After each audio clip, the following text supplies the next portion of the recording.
Okay, I'm going to talk about 3rd Combat Brigade and 101st Airborne Infantry a little bit. I had already written this down in text on one of the posts. I'm going to go over it. Early on, 3rd Combat Brigade was bigger when Jack Bibby was with the 3rd Combat Brigade. The 25th Infantry Regiment was down like out Nine Hill Field, Charlie Field, or further.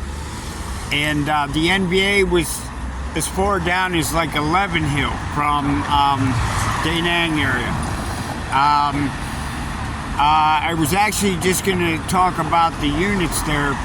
Major Carlisle was the movement coordinator for 1st Air Cavalry and the 101st Airborne Infantry Regiment, as post David Crum coming from the Artillery Regiment to 3rd Combat Brigade and then to Fulton. 3rd Combat Brigade had slimmed down to just Colin and his circle, and about the size of, we were filling about 5 helicopters by 1967, like just post-Cromer at the time that Fulton went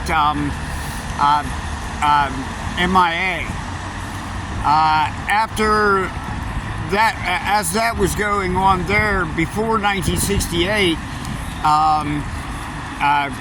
Major Carlisle was replaced by the other major. I'll say not much there about all of that, but the 101st Infantry was split into 2 groups, the larger group and then a smaller group which was trying to merge with 3rd Combat Brigade after we had dwindled down all our numbers, and then tried to adopt a similar, not even size force from 101st Infantry Regiment.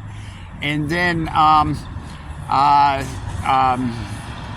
Air Cavalry, we had it was a mess up that had left us with too many helicopters for too few people in 3rd Brigade, and too big 101st Airborne Infantry to accommodate trying to split those 2 groups up or have them under the same command.